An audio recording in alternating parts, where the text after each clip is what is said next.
And with this AI application, I don't know whatever you call it, application or what, it just takes all whatever the patient says and literally writes it in a good way. Obviously, you can have your goals written up for you, literally, and you don't have to reinvent the wheel. It just shows up there.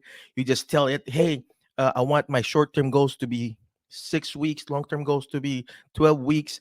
I want my goals to be smart, measurable, specific, measurable, attainable, realistic, time bound.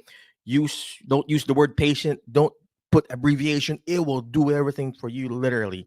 So without further ado, let's go ahead and bring in the CEO, no other than Jensen. Jensen, Hi. Hey, what's how's it going on, going? man? It's going good. Thank you so much for having me on, Mike. Been a big fan. Well, first, thank you, man. I'm a big fan of you, man.